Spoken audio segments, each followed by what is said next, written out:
All right. Today, we're going to start off today, do a little bit on spending and inflation. Two columns that caught my eye today. Phil Graham does something with Mike Salon in the Wall Street Journal from time to time, and he did a piece talking about Republicans and they've got to restrain spending. Okay. I I wish that was the case. But Republicans are, pretty bad when it comes to spending too. Oh, make no bones about it. They want to most certainly amp up military spending moving forward. They decided under the Bush administration had an opportunity to go after Social Security in the sense of reforming it and making it better and more solvent. Nah, punted on that. So again, Republicans don't have a good track record at all when it comes to spending. So, I hope they do. They have the House. I know that they're going to probably, basically, not so much reduce spending, but they'll divert it into things that they want. But when all's said and done, they all like the money. They all like spending the money. They all like the pork, and it is their opportunity. They look at it. Well, we're in charge now. I got to bring home the bacon to my district. And that's what they end up doing. Again, it's sad, but nothing you can really do about this until we get some sort of balanced budget amendment.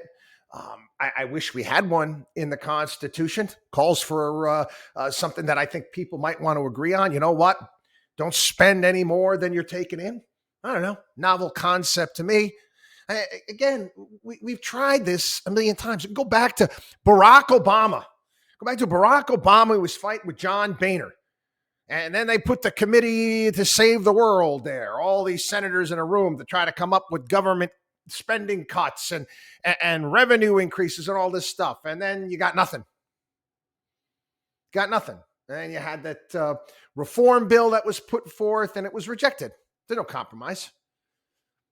No compromise. They just want to continue to spend and spend and spend. And that's the issue. Judy Shelton, as you all will know, a favorite of mine as far as column is concerned. Very, very bright lady. Quite frankly, she should be on the Federal Reserve. Basically saying the same thing we've been saying here on the program. This is a Washington deal here. It's the reason why we have inflation is government spending. And, she talks about and things that we've talked about here on the program, the Federal Reserve keeping all of this money there at the Federal Reserve, paying very high interest rates to banks. But it's not the Federal Reserve that's paying those interest rates, just so you know. We are. Yeah. The Federal Reserve was operating in a profitable manner.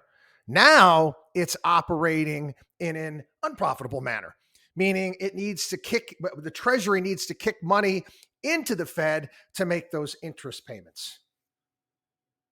Again, does it make any sense? Should we have all that money sitting there? Wouldn't that money be better utilized in the economy to build things and create things? I hear there's supply shortages on baby formula and certain drugs that are out there. I don't know. Give a loan to some of these companies so they can make more, make another plant for crying out loud. Again, it all comes from, it's not just government spending, it's wasteful government spending. It's okay when you invest in something, when you invest in whether it be a stock or whether it be a small business, whatever it may be, you want to see a return on your bloody investment. Do you not? Well, government, they give a damn. It's not about a return on your investment. It just all has to be spent. It's just baseline budgeting, counting. The end of September, every single year, it all has to go out the door. Doesn't matter where. Again, you and I, people who run businesses out there, work for accountable businesses, this just doesn't make any sense to us. Doesn't make any sense. I'm going to invest in something. I want to be able to get a return on that investment. And when we spend this large amount of money, we have all of these transfer payments that are going out. It's actually Phil Graham. Actually, he came up with some numbers. He's looking at the amount of money that's paid out to people in terms of transfer payments. It adds almost up to $40,000 for a lot of people to their bottom line every single year. And it's not accounted for as any sort of income. It's transfer payments. Again, need to get our act together to some degree. Am I hopeful that the Republicans will do something? I'm hopeful. Do I think it's going to happen? Probably not. Probably not. Anyway, 38% of Americans saw this. 38% of Americans have discussed their aging parents' finances. Talking about money is often taboo, but in certain cases, these conversations are critical to ensure our parents are solvent as they enter retirement. Recent survey, 38% of Americans with aging parents have discussed both their parents' current and future financial situation. It's something that you need to talk about. It's a family issue. But again, families come in many shapes, sizes, and differences. There's no doubt about that. My family, I work with my brothers. Everything's kind of all out there. We've always been in each other's business. I grew up in a very Italian household, very loud. A lot of yelling, but not bad yelling. It's just because we're loud. And yeah, everybody knows everybody's business. And wife's family's great. We take care of one another. It's never going to be an issue. We can discuss these things. Some families it's a little bit more difficult. I do think it's prudent that you discuss and talk with your parents about these things. Make sure that they have a financial advisor who knows what the hell they're doing. I deal with elder abuse cases all the time. Senior citizens getting ripped off, getting taken by that nice young fella from the prayer group. Yeah, again and again and again. This has been epidemic type proportions for a very, very long period of time. You got to make sure that they're not falling victim to that. Again, these con artists, they know exactly what they're doing. Like I said, they push greed buttons. And again, our elderly people, seniors, they greedy? No, they might be greedy to give money to their grandparents. And the con artists out there, they know this. Oh, yeah, you invest with us in this thing. And think about all the things you'll be able to do for your grandparents. And think about the money you'll be able to give back to your church. They hit those buttons. They know what they're doing. Or they try to scare people. Oh, no, you're going to lose all of your money unless you put it into this, and we're going to protect it. Yeah. It's important you stay on top of these things. But again, as well, you can't be overbearing. You can't when it comes to this. Again, senior citizens, people, they don't want to lose their independence. So it's a very fine line that you have to walk in these conversations. Jobless claims ticked higher today, 230,000. 230,000 saying as the economy cools. I have never seen anything like this before in my entire life. Never. The volume of job openings, no matter where I go, restaurant I walk into, half the restaurant's empty. Not enough workers. Signs up everywhere. Please bear with us. You lose your job and you're able to pick one up just like that. It's pretty amazing, quite frankly. This is all new to all you youngsters out here. I've never seen this before. So again, we're constantly being told that, hey, the only way that we're going to fix inflation is we got to get that unemployment number up above 5% and put people out of work. Yeah, that's horse poopy, if you ask me. Kevin O'Leary, I gave it to him here on the program about a week ago with this FTX stuff. He lost money, if you want to call it that. He lost the money that was given to him by FTX to be a spokesperson for FTX. They paid him $15 million. I don't know if it was cash, real money. or if it was in magic money, fake money. I don't know.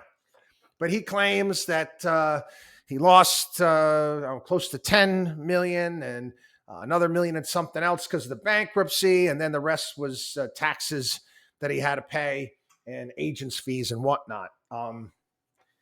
I watched the interview today, and I gotta say, Andrew Ross Sorkin did a really good job. Hey, this is a CNBC personality. He's got shows on the network, and he went after him. And again, he talked around it to some degree.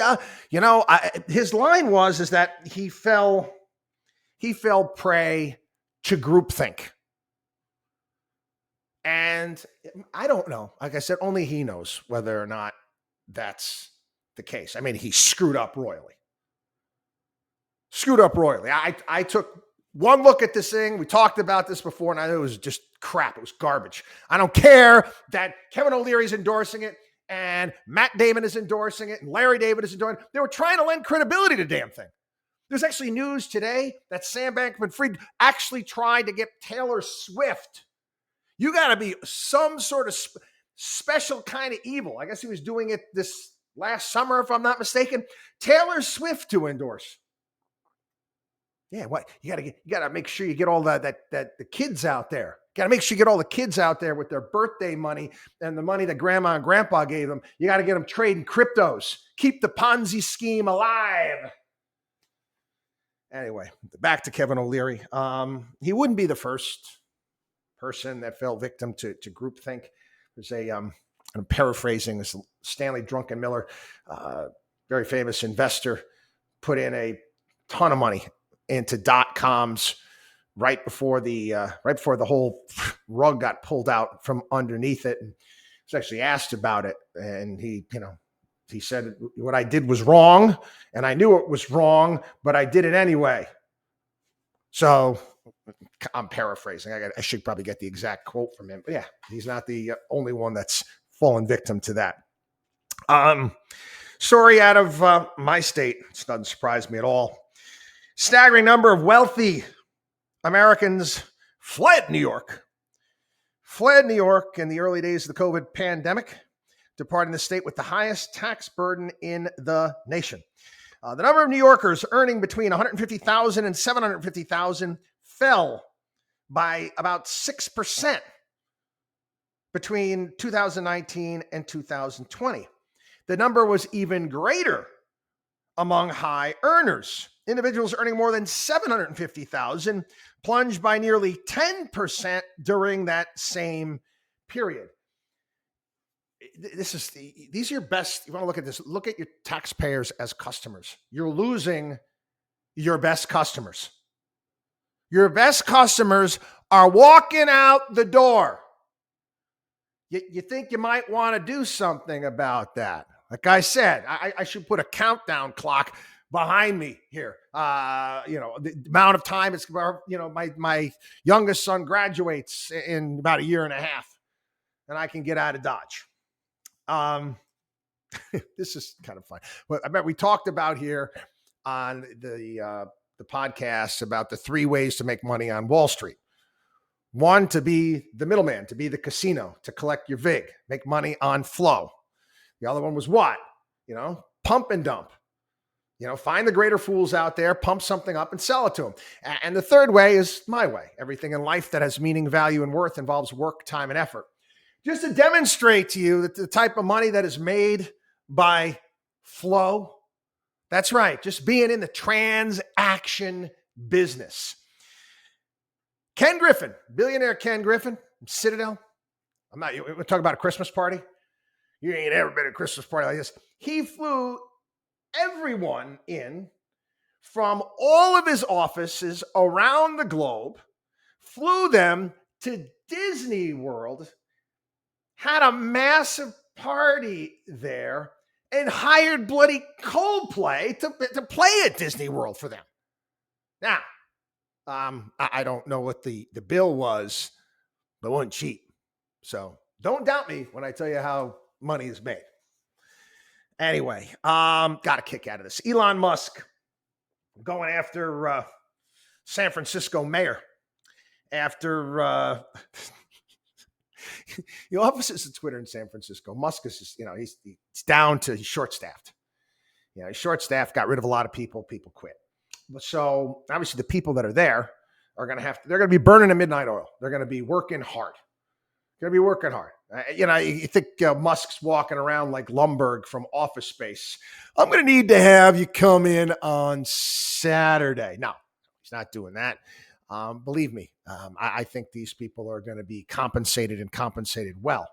But he made the suggestion he's going to actually, in essence, put some, dormitories or beds inside the Twitter office for the people when they get tired that are, staying there late, whatever it may be.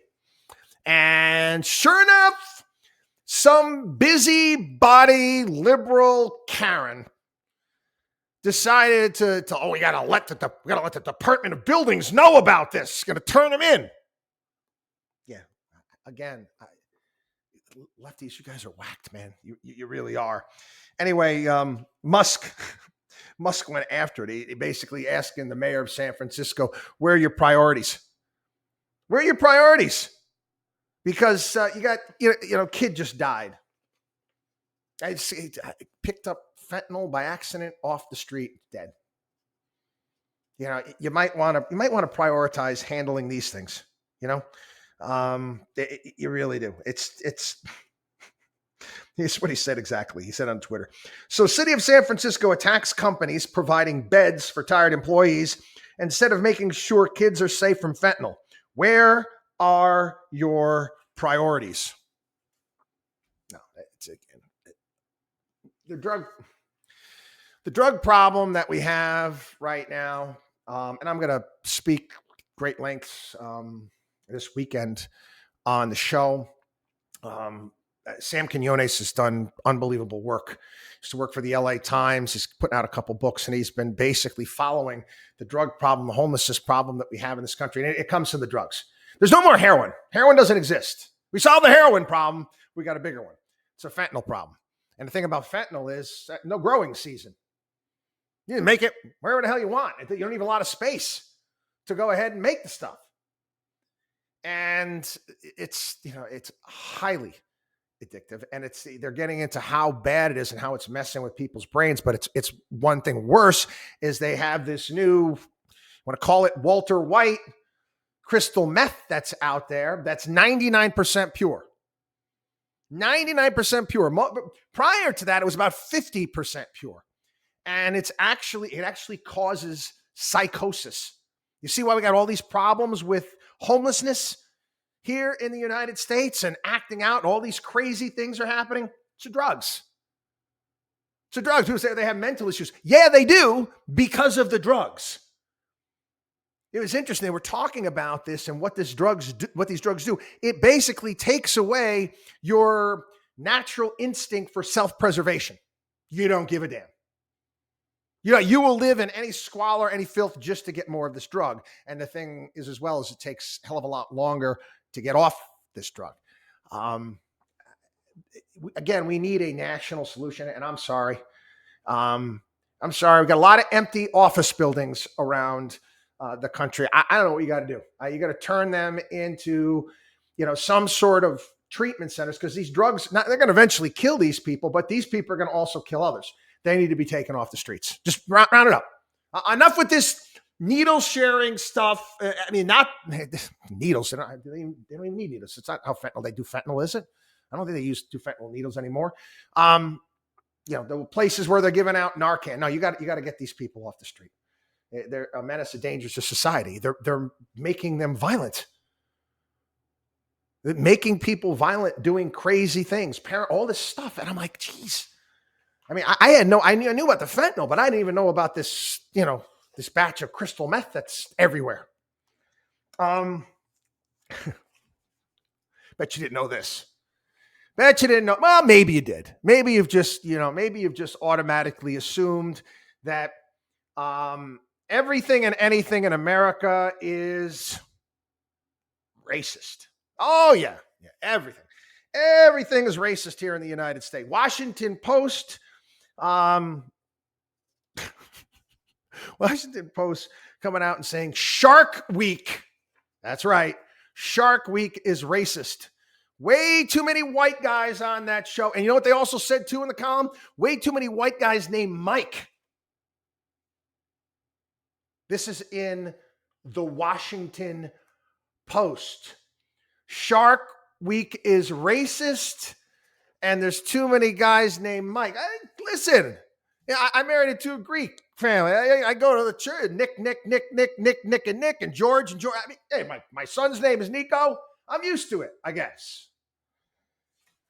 Anyway, I'm going to end with this today. And I don't get it. I really don't get it. And again, it's just American.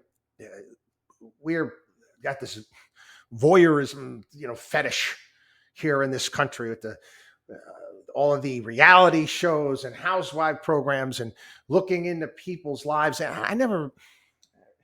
I guess it can be entertaining, for a little bit, but it's gotten to be a bit ridiculous. And we got this new, Meghan and Harry documentary on Netflix. Oh, it's be a big hit. What are you I don't know why. I don't know who watches this stuff. I really don't. Like I said, I guess it's like kind of, in essence, like going to the zoo. I suppose you're watching human beings in a zoo-like atmosphere, are you not? Anyway, Netflix has been, by the way, has been knocking it out of the park. I don't know how well this show is going to do, but their latest show there, Takeoff from the Addams Family, Wednesday. It's absolutely killing it. They had Stranger Things. They had the Dahmer show. I didn't watch the Dahmer show, but they've been doing pretty well. Anyway, a lot of hullabaloo in regards to this Netflix Meghan and Harry documentary. And stories, he's going to say all sorts of terrible things about his family and his father and criticizing how he was his father parent. I'm saying to myself, I said, you were a prince. You had every advantage in time. You could have homes, you could do all this stuff. Take that and put that aside.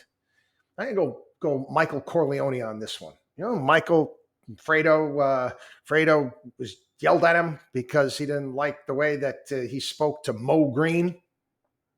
What did Michael say? Never take sides against the family again. Ever. What does this say? What type of people are this? See, people who like these types. Who does this? Who goes out and airs their dirty laundry for a special? You got to be some kind of freaking desperate loser, afraid to go out there and actually do real work, that you're willing to sell out your family for $1. Anyway, WatchDog on WallStreet.com. WatchDog on WallStreet.com. Have a great day.